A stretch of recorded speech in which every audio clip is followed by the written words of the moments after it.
So thank you all for joining us in our Voices of Liberation podcast. So today, first let me introduce myself. My name is Fawn Walker Montgomery, and I am the CEO and co-founder for Take Action Advocacy Group, or TAG as we affectionately call it. So I will start by going over just a little bit about TAG and what we do and who we are for some of the new people who may be watching today. So like I said, my name is Fawn, and I'm the CEO and co-founder for Take Action Advocacy Group, or TAG for short. Our old name is Take Action Mon Valley, and now we go by TAG.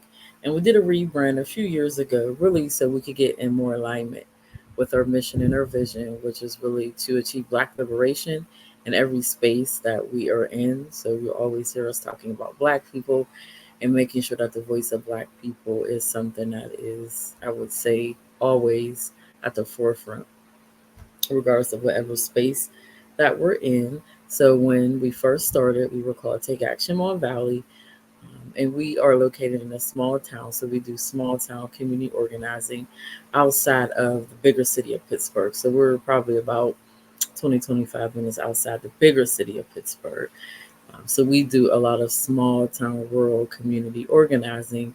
We recognize that is where a lot of your isms take place.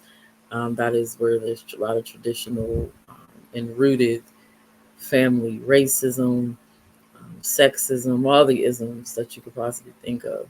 So we recognize there's Black people there in those communities and they need support as well. So us coming from that background, that's why that is such a passion for us, making sure that we are advocating for those in those small communities.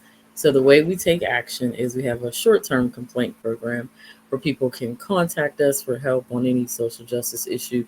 Typically, it's police violence or things happening in their child's school or racism or discrimination from a neighbor. What we do kind of depends on what the people need help with. We can assist with legal assistance. We can do some court support. We can just answer questions for them. Sometimes it turns into an advocacy campaign that'll become a blog on their website. And most times you don't hear about it at all. And we're just working with people quietly to be that support there for them. We call that abolition social work. And just because we do it differently, we do it not for people, but we do it with people. We also have chapters. We have an adult chapter as well as our youth chapter, and they each have action plans that they are presently working on. And we also do training and community consulting, and we also do storytelling, which is here today with the podcast. And we also have a blog to do that as well. So you can please check us out on our website, and we'll make sure that is put here in the chat. And we also are having our 10th year anniversary. Yay! Coming up this month in September. So September 22nd from 5 to 8, we will be doing our 10-year anniversary event here in McKeesport in Penn State, Greater Allegheny. So we'll be sure to put our landing page and our RSVP to those events in the chat so people can make sure to tune in, to check us out. These are in-person events. You do have to come in person if you'll be in the greater Pittsburgh area. We're looking for sponsors as well, so people can give as much as $5 to $500. Whatever you can afford, whatever you can give. This will be really a celebration for us to come together and just talk about the things we've done over the last 10 years. We're going to have some of our original chapter members there for a very brief panel. I'll say some words. My team will say some words, and then we'll be out. We'll have some DJs, some music. So it's really just some food, just a time for us to kind of chill and come together and just show some gratitude. So if you're in the greater Pittsburgh area, September 22nd, 5 to 8 at Penn State Greater Allegheny, we'll be having your anniversary event. So please come through and check us out. So that's a little bit about TAG, a little bit about what we do and how we take action. We'd love to have folks join us and support. If you're here in the greater Pittsburgh area, you can be a part of our local chapter that we call Take Action Mon Valley. We also do some work in Atlanta on pedestrian safety awareness for Black pedestrians as well. We're always looking for volunteers and, folks who just want to help out. So please check us out. So the topic for today, and there'll be no guests, it'll just be myself. So you'll be stuck with me today. And the topic today is going to be about unpacking white supremacy and the impact on Black unity and trauma. So this is something that I feel like we've been talking about for a good 2 years now. So a while ago, I have kind of decided to shift because I have been doing a lot of work with trainings or teaching white people in regards to how to be anti-racist. So I said to myself, white folks should be really talking to white people, and Black people need to be talking to Black people. Of course, there are times where there's intersections and we're going to be able to communicate with one another. A lot of that is how you heal and you grow, but there are some times where we need to have tough conversations with our folks. So one thing I was recognizing, and I was seeing and feeling this, and seeing it happening all around me, was the ways that we meaning Black people, have internalized white supremacy. So I didn't even recognize it until a few years ago when people pointed it out to me. They said, that we can internalize white supremacy, Black people.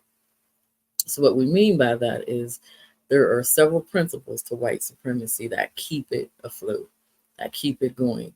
And most times we don't recognize what those are, and we don't recognize when we're doing it to one another. So some of those are urgency, professionalism, perfectionist, just always have to be perfect. You always have to be on point. It's kind of robotic in a way. Defensiveness, quantity over quality, capitalism, keeping white people comfortable, proximity to white people, worship of the written word, paternalism, either or thinking, power hoarding, or fear of open conflict. So those are just some of the ways that we can internalize white supremacy and end up kind of showing that out against one another. And then when we have these conversations, my goal is to always make sure that we are making space for more Black radical organizing, and just not locally here in the greater Pittsburgh area, but everywhere. I do feel like there is this kind of scarlet letter when it comes to people like myself. I consider myself a radical Black socialist feminist. So that makes some folks uncomfortable. And I've always found it interesting. I would say that sometimes people's response about what I say or how I say it is more, they have more respect for me than they do for the actual system. I'll never understand it in all my years, and it's been over 30 years that I've been doing movement work, and I'll never get that piece. But I do kind of understand where it comes from. It comes from us internalizing white supremacy. So your focus is more on what I say or how I say it. If I'm cussing, if I'm not cussing, if I'm yelling, if I'm not yelling, that is your focus, but not what I'm yelling or cussing about. So we have to ask ourselves, why is that? Why are we doing that? Why are we just focused on the messenger and not the message? And a lot of that comes from us internalizing white supremacy. So I want to talk about 3 ways that that is done, and some ways that I've seen how it affects us being unified, as well as our trauma. So the first piece around the respectability politics. So what do I mean by that? Respectability politics. So that means that people will tell you, and I guess this kind of goes into several different ways we internalize white supremacy. Well, you cannot go and advocate and cuss.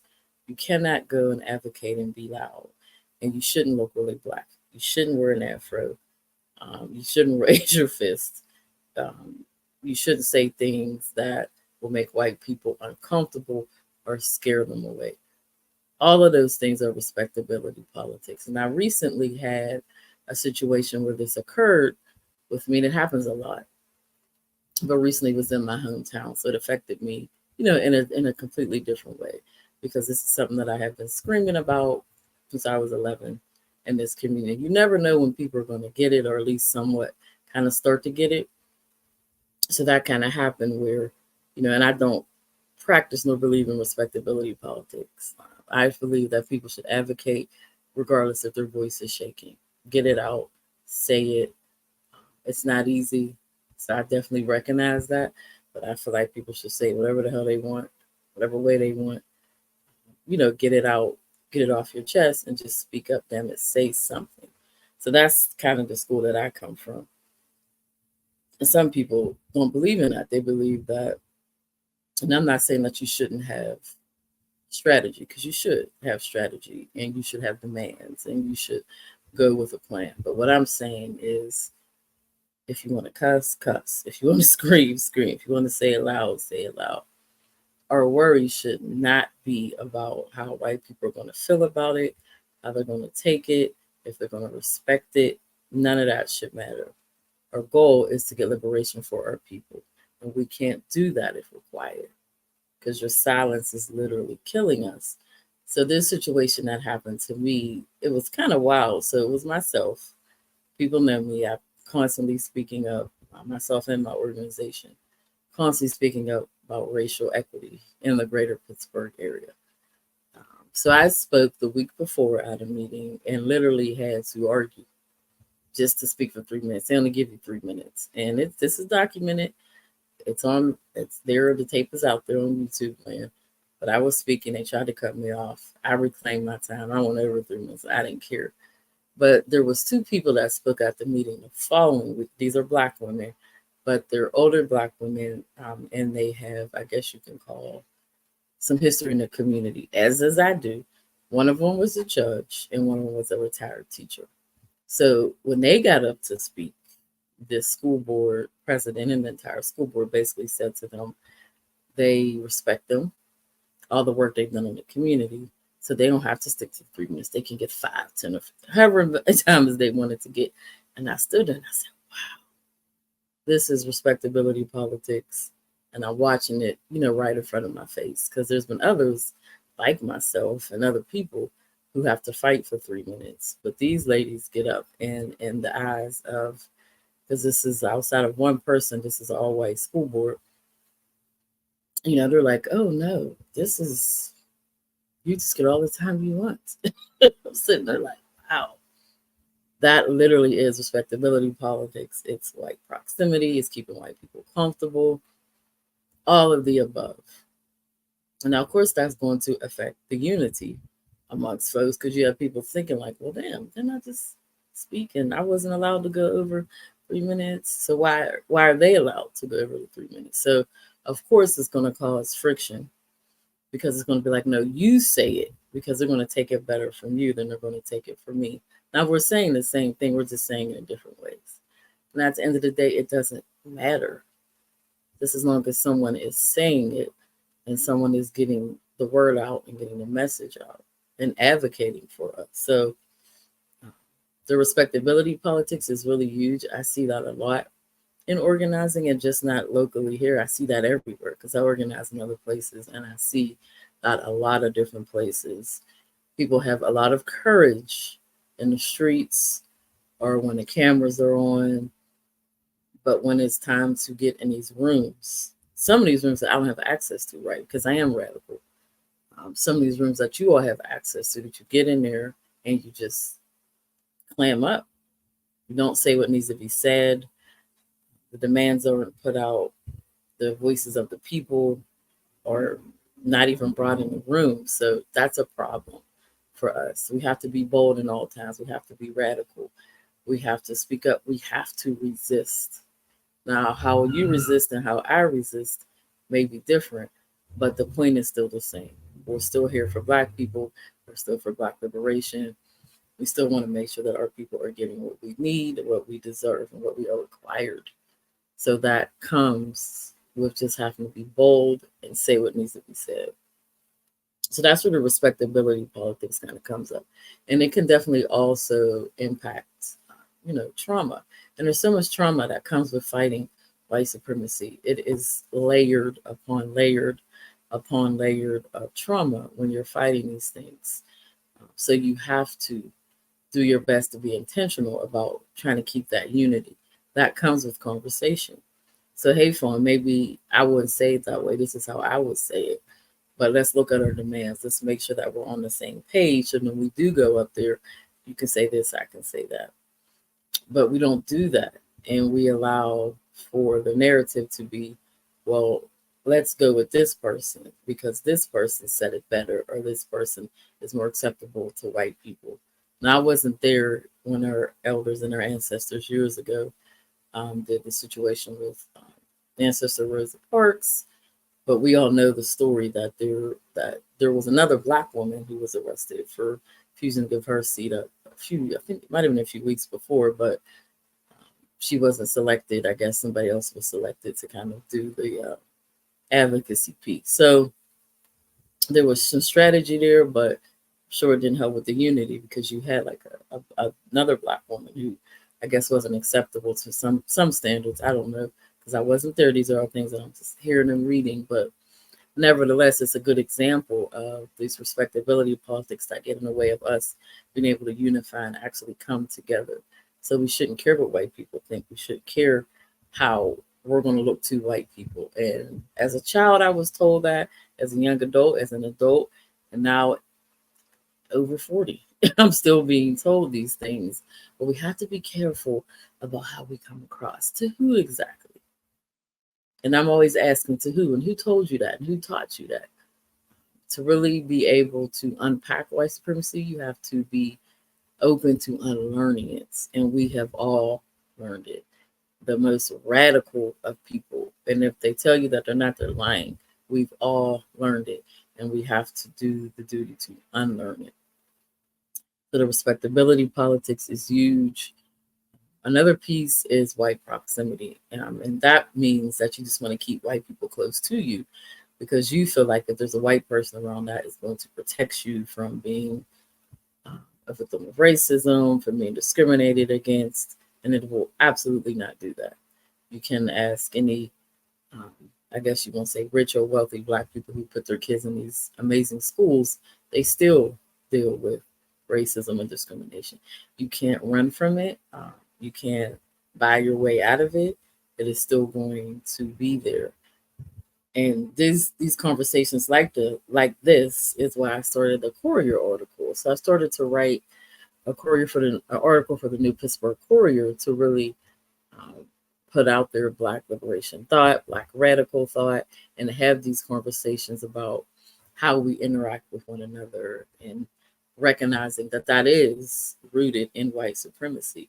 And until we take the steps to unlearn that, we're going to keep doing those things to each other. So we're going to keep preferring to keep white people comfortable instead of our own folks. So we're going to put that in the back of our minds. So even when we're hiring or when we're working with people like, oh, what is so and so going to say? How is so and so going to react to that? And that shouldn't be there. It should be, how are we going to get to the goal of liberation? Who do we need to bring in to do that? How can we uplift Black people? It baffles me sometimes when I see people who say they have a Black organization or for Black liberation or just something for Black people, but they got like one or two Black people working there. It don't make sense.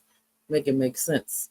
We have to really be committed to these things. So keeping white people comfortable or around us is a big one. I see. Just we kind of feel like that's going to help us with grant funding. We also feel sometimes as if white is right. So if it's a white person writing this grant, or if it's then it has to be right. I had situations where that has happened to myself, and I can only use myself as an example, right? Because I'm me, so I know what I've been through, what I've experienced. I can speak for my organization, some of the things that we've been through. So I can't speak for no one else. I can speak for Fawn and what Fawn has experienced. So I've had people say to me, "Did you write this grant?" Like, of course I wrote the grant, but their mind is like, "Oh, well, who did this? Who wrote this? Who I did it." So why is it even a shocker? Why is it? So those are those microaggressions that we deal with on a daily basis. I call it racism. Some people give it a fancy name. It's flat out just racism. And a lot of that is internalized, which is another way that we internalize white supremacy. We internalize this internalized racism, where you might hear people say, "Who taught you how to hate yourself?" That's what internalized racism is. So when you are ashamed maybe of your hair, maybe you don't want to wear your hair natural, or you don't want to wear it out because you think it's nappy, or you don't want to bring, your folks around certain people, or you're just uncomfortable with a lot of Black stuff. And I think I started out by saying that I've had some Black folks come to me with all this, I mean, all the smoke you could imagine because of maybe something I said or how I said it, but never having that smoke for the system or for the people who are actually doing it. So we really do have to ask ourselves, like, who taught us to hate? I mean, we have laws where they are banning Black books from jails, from schools. So they don't want us to learn about ourselves. Doesn't mean we have to listen. It means we have to be intentional about loving ourselves, about recognizing when we have that internalized racism. Another piece is the quantity over quality. I have seen that rampant in the nonprofit community.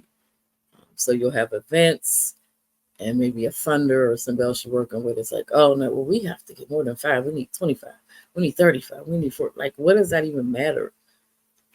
The point is the message actually getting across, making it less transactional. There's a lot of like transactional community engagement going around, especially now with the election. I feel like every voting cycle, every other voting cycle, these things happen where it's like, whoa, it's the most important election. It's always the most important election. We have to do this. We have to do that. We, Black people who run nonprofits, have to be careful that we don't turn into messengers for any particular party. We're supposed to be nonpartisan, and we're supposed to be getting out the information about voting. We don't want to become um, pushers of Democratic message, Republican message, Libertarian, whoever. That's not our goal when we do voter engagement. It's really just to engage people about voting. I promise you can't do that if you're worried about 5 people coming, 50 people coming, 6 people coming, 10 people coming. And that also doesn't equal to engagement. Are you done what you're supposed to because 50 people are in the room? There could be 500 people in the room and 5 only hear you. It depends on what you're feeding. What kind of content are you giving? Are you talking about liberation? Are you talking about things that they can to do to liberate themselves? Or are you just pushing the system down their throat as to say, vote and do this and do that? Why is voting important? And voting is important, absolutely is important, but it's not the only way that you can be a part of, civically. There's other things you can do. It's not the only way, it's just one way. And of course, it's important. Civic engagement overall is important, but we shouldn't voter shame, voter guilt our people, or have these crazy expectations about, well, you have to engage this many people or you have to make this many calls. And if you make this many calls, then that means you're actually doing something.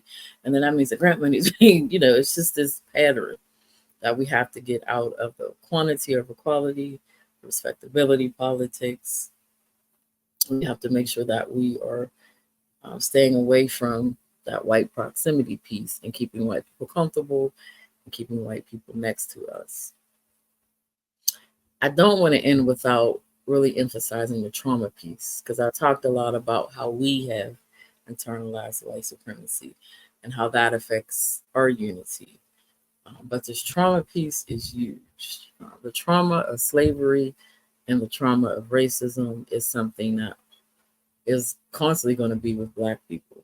I feel like over the years, recently, people have started to at least recognize that, but I don't think that they've accepted it. It is still not recognized on the DSM chart. So it's not really recognized as mental health. It's not really recognized as a mental health issue, really. Um, some schools, some walks of life will tell you it is, some will tell you that it isn't, but it's not like recognized as a mental health disorder as it should be. Racism from trauma, racial trauma, all these things have affected us. So it affects how we interact with one another because we're all traumatized. And until we recognize that, we're just going to be walking around traumatized. So for me, and I speak a little bit about this in the Courier articles, and I'm also writing a book now about my healing journey. So that'll be coming out shortly. But when I speak about it, I talk about my own journey and how I realized how the trauma was affecting me. So I've been doing this work since I was 11. And even from a young age, I was doing the work. So people started to be like, oh, yeah, Fawn's an advocate. she's black, she's radical. So I kind of latched onto that identity, instead of dealing with some other things that I was going through at a young age, such as endometriosis, the pain that I was experiencing. I was kind of told to, keep pushing, keep keep moving, work through your pain, still go to school, get your degree, that kind of thing. And it didn't matter what I did. It didn't matter how many degrees I have. I have two. I have a bachelor's, I have a master's degree. I was elected official before the age of 30. So I was the first in a lot of things to do. I was a trailblazer of sorts and still am, but a lot of that came from the messaging that was taught to me, not just by white people, you all. I went to HBCU. So I'm just talking about messaging in general, things that are kind of taught to me in regards to what you're supposed to do. So I did everything that I was supposed to do. Still racism. Because it doesn't matter how many degrees I have, how many times I'm elected, whatever comes behind my last name, it doesn't matter. You can become president, you can become vice president, and you're still going to get racism. It doesn't matter. So it's not anything that you can work yourself out of. This game that we play with capitalism, which is another huge way that we have internalized white supremacy and our obsession with being productive. That was a big one for me that I had to unlearn, that I'm still unlearning. So we have to be able to recognize when we're doing these things so that we can unlearn them and not continue with the same pattern in regards to how we define being productive and how we define professionalism and what that looks like for us. My daughter goes to a HBCU. I went to a HBCU, and some of that messaging is still out there in regards to, well, you have to dress a certain way, and your hair can't be that way, and it has to be this way. But who told you that? Who defined professionalism for us? White people. It's based on European values, which is why they want your hair to be straight and to look a certain way, and your earrings be small. I have bigger ones than that because I personally don't care, but some people do. So we have to be able to have those conversations with ourselves. So just to recap, we've talked about quantity over quality as a way in which we, Black people, internalize white supremacy, respectability politics. We've talked about, respectability politics, keeping white people comfortable, capitalism, and the quantity over quality. We're talking about all those things and how we can unlearn those to make sure that we are not upholding them and using them against one another. Because we do that without recognizing it, and then we don't have these conversations with one another. So I'm pissed off, you're pissed off, but no one is recognizing that we both have internalized white supremacy. And I'm just acting out against you, and you're acting out against me. It is a lot easier to fight one another than it is to fight the system. I get it, but we have to stop doing that. It is stopping us from being unified. It is stopping us from having courageous conversations with one another. Those conversations are just not for Black people to have with white people to have with one another. Also, we need to have courageous conversations with each other about how we are internalizing white supremacy and acting that out against one another. Another big one is urgency. I think we've all seen that with the recent election and how overnight one thing shifted, and then Black women took, as usual, took it and ran with it. So there's that urgency piece. And I wrote a little bit about this in the Courier, where it's not allowed any space for analyzing and thinking and processing and saying, hey, these are our demands. We're just going to rush to endorse and rush to support. And you shouldn't do that for anything.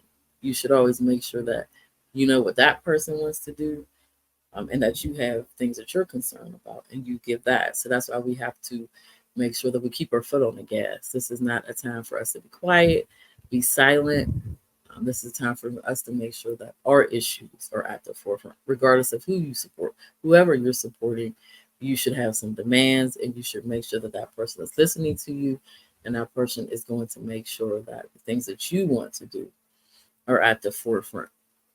When you are moving from a spirit of urgency, none of that matters because you're just saying, let me get it done. I have to fight it this way. I have to fight it now. White supremacy wants you to die fighting it. A lot of people have, especially Black women. So, in order to stop that, we have to recognize some of these things, how it's showing up in us. I shared earlier how it was showing up with me in regards to my issues with being productive. I used to think, and I used to act like a robot. I would get this done, move on to the next. Get this done, and move on to the next. It was kind of like a little bit like that. So I had to recognize that this is not the way that I want to live. I was not put here to work. I was not put here to do labor for anyone. I was put here to rest, just be a good person, have gratitude, care about my folks. So I was not put here to work myself to death, to do this and go on to the next project. Capitalism wants you to believe that, and capitalism wants you to work that way. We've seen a lot of that with COVID, right? Everything was shut down. Things were rushed to open back up because they wanted to keep the capitalist system going. They wanted us to stay at work. They wanted us, I'll say that again, to stay at work. They wanted us to make sure we were out there. So they opened things back up prematurely, way too fast. The spirit of urgency. Spirit of urgency. And we were all like, okay, bet. you know, things are good again. So we have to make sure that we're recognizing that. Before I close out, one more piece is paternalism. Oh my goodness. I've seen that so much, especially in organizing spaces within the Black liberation movement. There is still some things going on with patriarchy. And even how I'm seen as a Black woman, as a Black leader who identifies as a woman. It's a mess. There are still issues there with us being respected, with us being looked at more than, just needing to be in the kitchen or needing to be doing hair or fixing the food for the event. We still have a lot of things to unlearn before we can get rid of the patriarchy that is so deeply invested in us and in our culture, especially if you're talking about hip hop and some of the recent things that have occurred there in regards to women and not being protected and just all kind of wild things happening. So patriarchy is another huge way. And there's so many more ways and things that I can talk about. But I just wanted to give you all that snippet because those are the things that I'm seeing. And I'm a person who is on the ground organizing in the community. And I see this a lot. I see the piece around the equality of equality, paternalism, respectability politics, and keeping white people comfortable, the white proximity. Like I see these things all the time. And I'm constantly speaking about it too. Like, what can we do about it? How can we recognize it? How can we unlearn it? So for me, one way that I was able to unlearn it was reading and studying. So I would read and I would study certain books.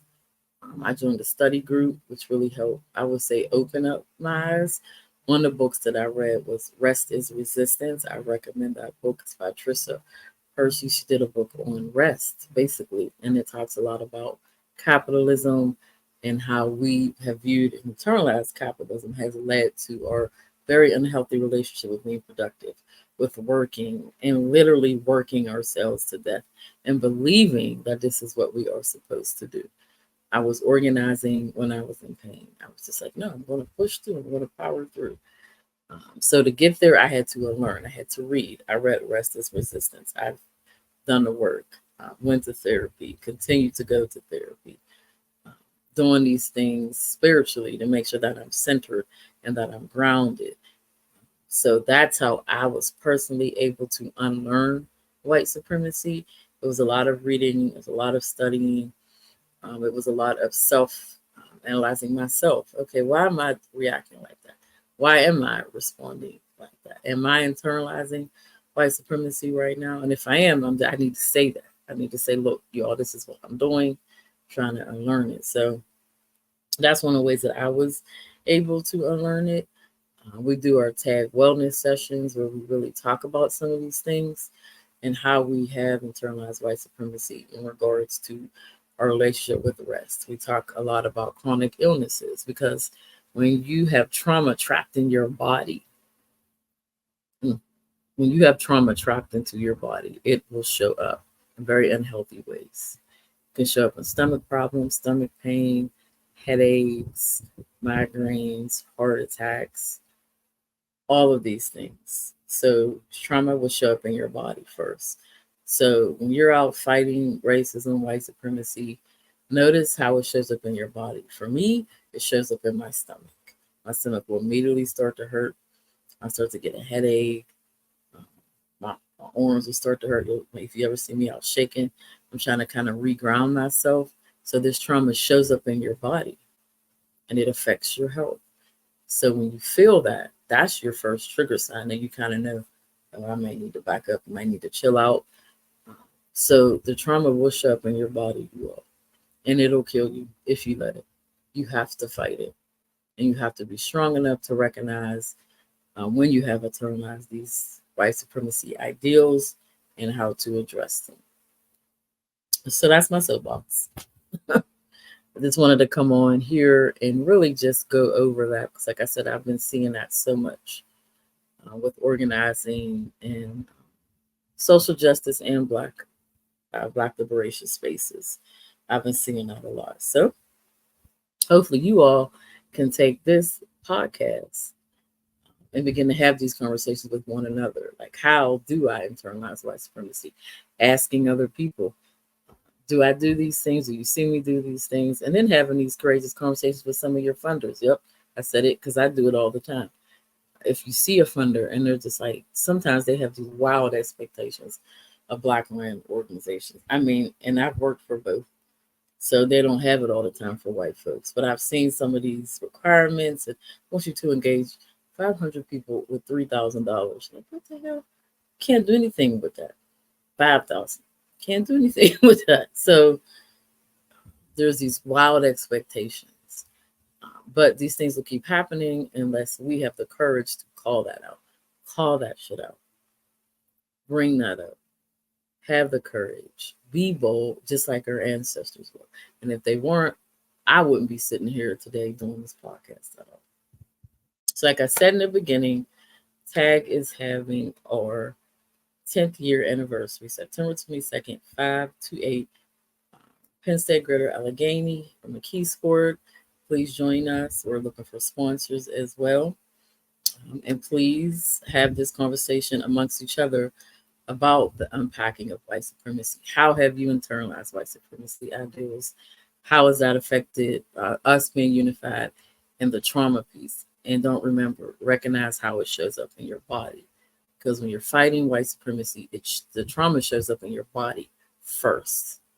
So you're always going to feel it somewhere. And that's where you know that you need to start making some changes for yourself.